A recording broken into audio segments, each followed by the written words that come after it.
कल हम लोग देखे थे कि परमेय संख्याओं की योग गुण में समवरक प्रगुण जो था कि दो परमेय संख्या का योग सदैव एक परमेय संख्या होती है। आज दूसरी प्रॉपर्टी लेंगे और दूसरा प्रगुण यह है कि क्रम विनिमेय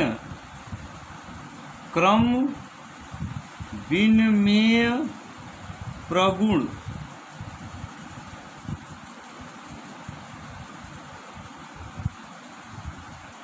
दो परमेय संख्या को किसी भी दो परमेय संख्या ए और बी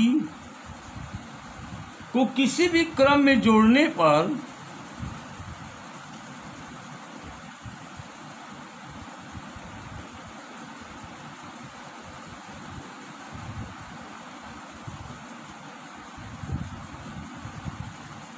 इनका योग समान होता है। जैसे a प्लस बी, ए और बी दो परमेय संख्या है, तो a में b को जोड़े बराबर होगा b में a को जोड़े। क्रम बदल गया, पहले में दूसरे को a में b को जोड़े हैं, अब हम b में a को जोड़ रहे हैं। एक संख्यात्मक वैल्यू लेकर देख रहे हैं। 7 और 6 दो परमेय संख्या, 7 में 6 जोड़े तो 13, या 6 में 7 जोड़े तो भी 13। क्रम बदल दिए लेकिन मान समान आया, तो यही इसका क्रम विनिमेय प्रगुण कहलाता है कि दो परमेय संख्या को किसी भी क्रम में जोड़ने पर सदैव एक परमेय संख्या प्राप्त होगी और उनका मान समान होगा।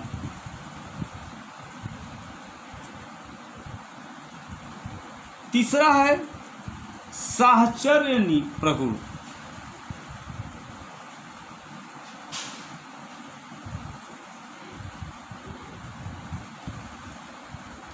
इसमें यह है कि तीन परमेय संख्या को या तीन से अधिक परमेय संख्या को किसी भी प्रकार किसी भी क्रम में या समूह बनाकर जोड़ा जाए तो योगफल समान प्राप्त होता है। 3 या 3 से अधिक परिमेय संख्याओं को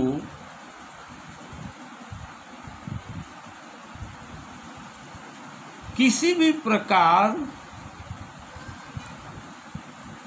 समूह बनाकर जोड़ा जाए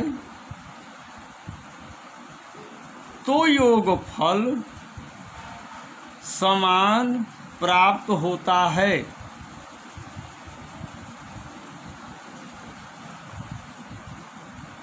जैसे परमेय संख्या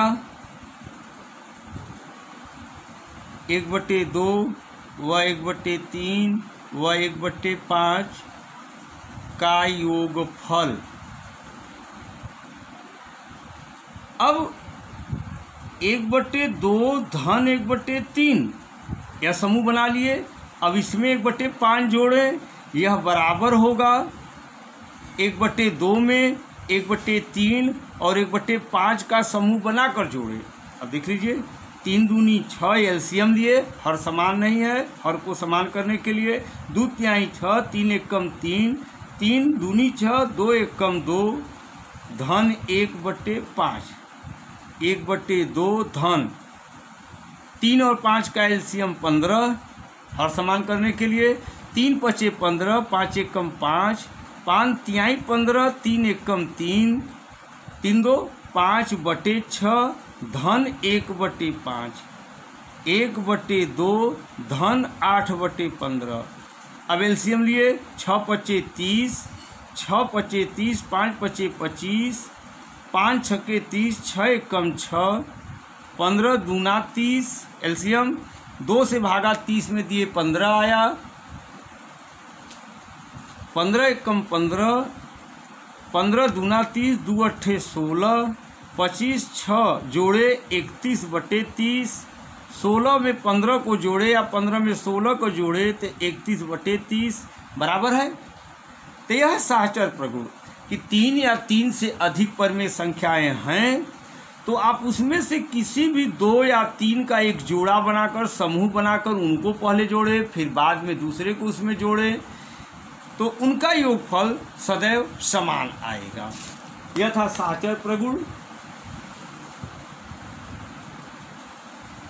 अब एक इसका प्रॉपर्टी है, गुण है, योगात्मक तत्समक।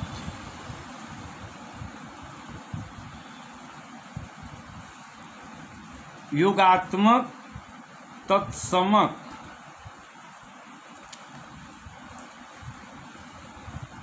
शून्य व किसी परमेय संख्या का योग सदैव वही परमेय संख्या होती है।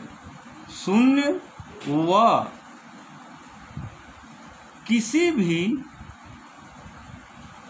परमेय संख्या का योग सदैव वही परमेय संख्या होती है।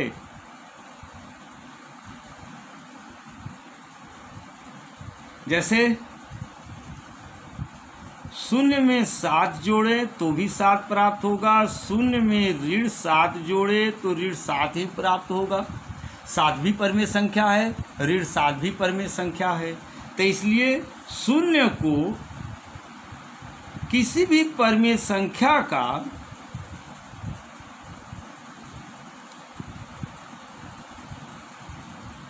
योगात्मक तत्समक कहते हैं।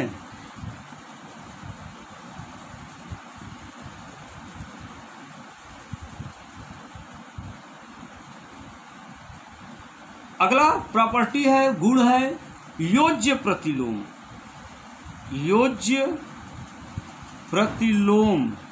योज्य माने जोड़ा जाए, प्रतिलोम उल्टा।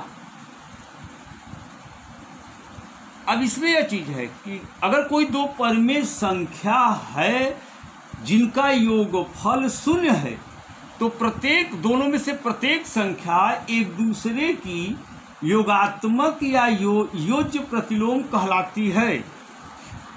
यदि 2 परमेय संख्याओं का योग शून्य प्राप्त होता है